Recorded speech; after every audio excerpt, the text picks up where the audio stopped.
በመድረኩ ተገኝተው ንግግር ያደረጉት በክልሉ ፋይናንስ ቢሮ ምክትልና የመንግስት ትብብርና የሲቪክ ማህበራት ዘርፍ ኃላፊ አቶ ሚሊዮን አለሙ በፋይናንስ ቢሮ አማካኝነት መንግስት ከተለያዩ የልማት አጋሮች ጋር ውል ገብቶ በቅንጅት ከሚሰራባቸው ፕሮግራሞች ካልም ፕሮጀክት አንዱ መሆኑን ተናግረዋል። ተቋማት ለህዝብና መንግስት አገልግሎት ጊዜ በሚያከናውኑበት ወቅት ውስን የሆነውን የሀገር ሀብት ከብክነት በመከላከል በኃላፊነት መስራት እንዲችሉና ከተለያዩ ፕሮግራሞች የሚገኙ በጀቶችን ከመደበኛው የመንግስት ጊዜ እቅድ ጋር በማቀናጀት መስራት አለባቸው ብለዋል። ፕሮጀክቱ በሁለቱ ዋና ዋና ዘርፎች ላይ ትኩረት አድርጎ ይሰራል ያሉት አቶ ሚሊዮን ላለፉት 7 ዓመታት በተፋሰስ ስራና የመሬት አያያዝ ተግባራት ላይ የማይተካ ሚና እንደተጫወተም አንስተዋል።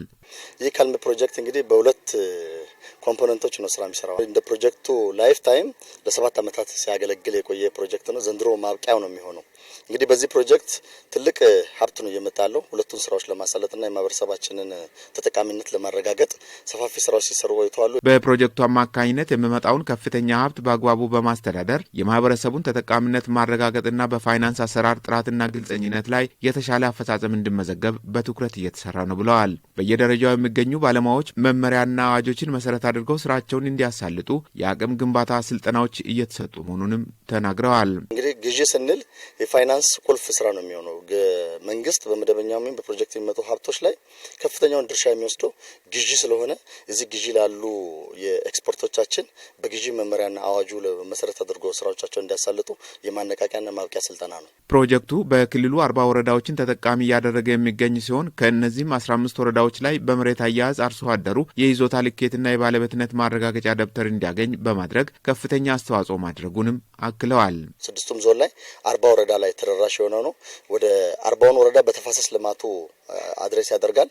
15 የሚጠጉ ወረዳዎችን ደግሞ በመሬት አያያዙ ሁለተኛ ዙር የመሬት ልኬት የአርሶ አደሮቻችንን በመለካት ይህ የመሬት ደብተር አግኝቶ አርሶ አደሩ መሬቱን አስይዞ የብድር ተጠቃሚ እንዲሆን እስከማስቻል የሚደርስ ፕሮጀክት ነው። ካልም አንድ የመጀመሪያ ዙር ፕሮግራምና እቅዱን በማጠቃለል ላይ መሆኑን የገለጹት አቶ ሚሊዮን ካለፉት ጊዜያት የተወሰዱ መልካም ተሞክሮችን በማጠናከር በ2019 ዓ.ም የሚጀምረውን ካልም 2 በተሻለ አፈጻጸም ማከናወን ያስፈልጋልም ብለዋል። ካነጋገርናቸው ተሳታፊዎችና ግዢ ባለሙያዎች መካከል ከሸቤንች ወረዳ ፋይናንስ ጽሕፈት ቤት አቶ ሳሙኤል ዮሐንስና ከጌሻ ወረዳ ፋይናንስ ጽሕፈት ቤት አቶ አሻግሬ አለሙ እንደገለጹት አንዳንድ ቅጾችና መመሪያዎች በአፈጻጸም ሂደት አስቸጋሪ እንደነበሩና ክልሉ ባዘጋጀው አዳዲስ መመሪያዎች በመታገዝ ስራዎችን እያከናወኑ እንደሆነ ተናግረዋል። አዲሱ ክልል ከተቋቋመ በኋላ የተወሰኑ መመሪያዎች ተሻሽሎ መጥቶ ስራዎችን እየሰራን የቆየንበት ሂደት ነው የነበረው።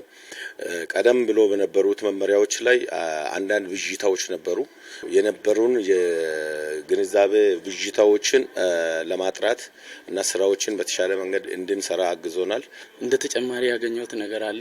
የጊዜ ሂደት ይሄ ነው ግን አንደኛ የመንግስትን ክፍተት የሚሞሉ እነዚህ ከካልም ፕሮጀክት ድጋፍና ከተለያዩ ፕሮግራሞች የሚመጡ ገንዘቦች ወይ በዛም የሚገዙ ጊዜዎች ከመንግስት በጀት እቅድ አንድ ላይ መታቀድ እንዳለባቸው ዛሬ ያገኘው ትልቅ ነገር አለ።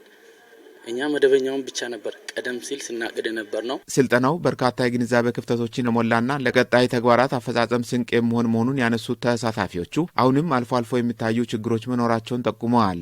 በዘርፉ ባለሙያ አለመሟላት፣ ወጥ የሆነ አሰራር አለመዘርጋት፣ የደንብ ልብስና ተዛማጅ ጥያቄዎችን ለመመለስ የሚያስችል ወቅቱን ታሳቢ ያደረገ የአፈጻጸም መመሪያ አለመኖር ተግዳሮት መሆኑን ተናግረዋል። ዘርፉ በርካታ የህዝብ አገልግሎቶችን የሚያካትት በመሆኑ በዘመናዊ የኤሌክትሮኒክስ ግብይት ስርዓት መታገዝ አስፈላጊ እንደሆነም ጠቁመዋል። በተለይ ግዢ ስርዓት ጋር ያለውን ነገር አሁንም ብጅታውን ለማጥራት ከዚህ በፊት የጫረታ ግምገማው ላይ ያሉት ክፍተቶች አንዳንድ መመሪያዎች እንዴት አድርገን መስራት አለብን የሚሉ አሁን ተሻሽሎ አዲስ የተካተቱ መመሪያዎች ጭምር ያሉ በመሆኑ ስራችንን እንድናከናውን ጥሩ ድጋፍ ያደርጋል ብዬ አስባለሁ። ተጫራቾች በሚያቀርቡት ዋጋ ላይ ዝቅተኛውን ብቻ አይደለም ማየት ያለብን። አንደኛ ከጥራት ላይ ከጊዜ ጋር ከወቅቱ ገበያ ጋር ያለውን ነገር ማለት የግድ ነው። ግልጽ ጨረታ ስናካሂድ በዓለም አቀፍ አሁን ለምሳሌ በጋዜጣ ነው የምንለቀው።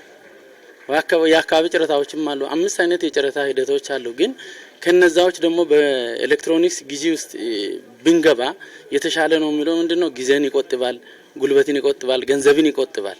በማጠቃለያ ፕሮግራሙ ላይ ተገኝተው የስራ መመሪያና መልእክት ያስተላለፉት የክልሉ ግዢና ንብረት አስተዳደር ባለስልጣን ዋና ዳይሬክተር ወይዘሮ የሻረግ ደበበ የመንግስት የስራ አመራሮች የግዢ አፈጻጸምን በአሰራር ስርዓት በመምራት ህግ ከመጣስ እንዲጠበቁና ተናበው በመስራት አርአያነት እንዲያሳዩ አሳስበዋል። የመንግስት ሀብትና ንብረትን ከብክነት በመከላከልና በግዢ አፈጻጸም ሂደት ከሚያጋጥሙ ብልሹ አሰራሮች ነጻ በመሆን በታማኝነት ማገልገል ከዘርፉ ባለድርሻ አካላት ይጠበቃልም ብለዋል። ግዢ ጉዳይ በግልጽ የሚታወቅ ነው።